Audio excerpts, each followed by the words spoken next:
E aí, vamos fazer o nosso ano bíblico? Chegamos hoje ao último livro do Velho Testamento. Parabéns para você. Olha, a primeira etapa concluída, o Velho Testamento, terminamos ele hoje. Malaquias, todo o livro vai do capítulo 1 até o capítulo 4. É o nosso conteúdo de hoje, dando essa pincelada rápida de todas as manhãs. Nós chegamos à conclusão no capítulo 1 que Malaquias está num período mais ou menos 425 anos antes de Cristo. Neemias é o governador e Deus chamou a Malaquias no momento em que o povo estava em grande decadência espiritual. E aí você percebe a solicitação divina no verso 8 do capítulo 1, a fim de que o povo entregue o que de melhor possui, porque ele, o Senhor, deu o que de melhor tinha. Ele deu o próprio filho, portanto não admite ofertas imperfeitas, animais com defeitos, mesmo porque estes animais tipificam o sacrifício do seu filho, que futuramente seria estabelecido.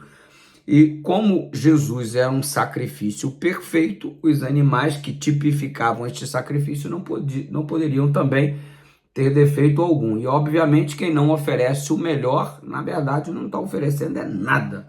Você percebe que a dinâmica do discurso no verso 1 e no verso 2 é que Deus dá o melhor para os seus filhos e os filhos estão dizendo: Deus não me ama.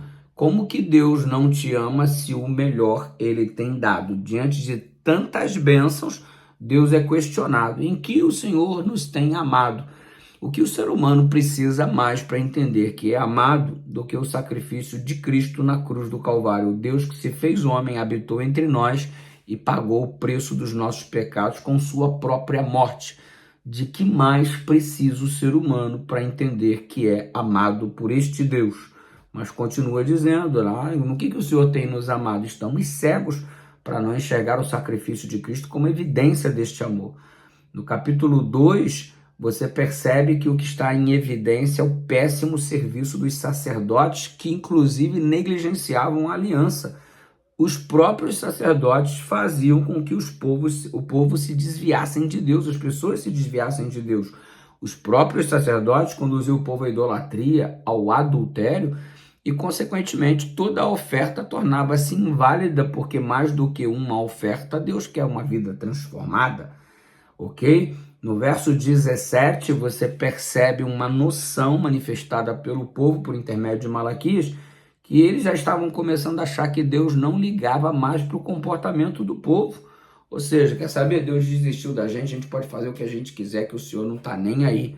Mas o Senhor está aí, tanto é que Malaquias é o livro conhecido como o livro do fogo, o fogo do Malaca, porque a prova de que Deus realmente se incomoda com todos os pecados é que, por mais que ele tolere durante um bom tempo, vai ter uma hora que a sua paciência, a sua tolerância irá terminar. Ele terá oferecido todas as chances necessárias para o ser humano se desviar dos maus caminhos, e se isso não acontece, o fogo consumidor se manifesta para que haja purificação em toda a terra e uma continuidade com o restabelecimento do reino. Você observa no capítulo 3, no verso 1, uma profecia messiânica. João Batista, obviamente, é a resposta como sendo este homem preparador do caminho. Aliás, ele é a resposta do capítulo 2, onde está o realizador do juízo.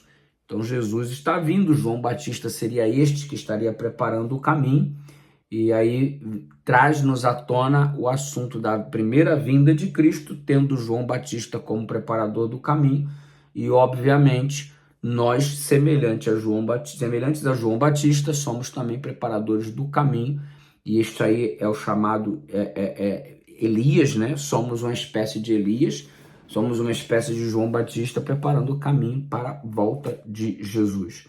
Os temas teológicos abordados no capítulo 3 é a vinda do Messias, como falei, a nossa necessidade de preparar o caminho, a imutabilidade de Deus, o versículo 6 diz: porque eu, o Senhor, não mudo. Deus é perfeito, não precisa haver sombra de mudança ou variação, porque não se muda o que perfeito está. Você observa também um outro ponto no capítulo 3, a infidelidade do povo, inclusive roubando a Deus nos dízimos e nas ofertas. Para o ser humano chegar a um estado de roubar o próprio Deus, imagina a condição espiritual de tal ser humano. A Bíblia aponta no capítulo 3 que ele, o Senhor, vingará o injustiçado e que ele também é amor e por isso precisa realizar o juízo para que os seus filhos justos, aqueles que se posicionaram ao lado dele, tenham a vida que Deus planejou que eles teriam, sem que o ímpio que não quis se tornar justo pela graça de Deus, sem que ele exista. Aí manifesta-se o fogo do Malaca, no capítulo 4, ok? O mal não mais existirá, você percebe isso no verso 1, e o verso 2 aponta-nos Jesus como sendo o nosso sol da justiça. Bendito seja o Senhor, que ele brilhe cada vez mais na sua vida. E no verso 4 a 6, ele enviou Moisés e enviaria também o profeta Elias naquela noção de preparar o caminho, preparar nossa vida para nos encontrar com o Senhor. E por que Moisés e Elias estão evidentes no verso 2? Porque os dois venceram a morte. São dois representantes. Lá no Monte da Transfiguração, a gente percebe eles aparecendo junto com Jesus, diante de Pedro, Tiago e João. Ou seja, semelhante a João Batista, que veio no espírito e poder de Elias, para converter o coração dos pais aos filhos, converter os desobedientes à prudência dos justos e habitar para o Senhor com um povo preparado, antes da segunda vinda de Cristo. Uma obra semelhante será feita por aqueles que pregam as 3 mensagens angélicas no mundo, semelhantes a João Batista, com o espírito de Elias, para converter o coração dos pais aos filhos, converter os desobedientes à prudência dos justos. Essa obra está em nossas mãos, mas ela primeiro tem que acontecer na nossa vida, em nome de Jesus. Graça e paz, amanhã tem mais. Finalizamos aqui o Velho Testamento. Eu estou falando aqui que amanhã tem mais, mas na verdade o ano bíblico está propondo uma revisão amanhã do Velho Testamento. Aí não vai rolar um vídeo sobre isso. Você fica à vontade para ler o trecho que você quiser. E depois de amanhã, pegamos firmes aí a partir do Evangelho de São Mateus, que começando depois de amanhã, certinho, nós vamos terminar no último capítulo do Apocalipse, dia 31 de dezembro. Graça e paz. Depois de amanhã tem mais. Um abraço.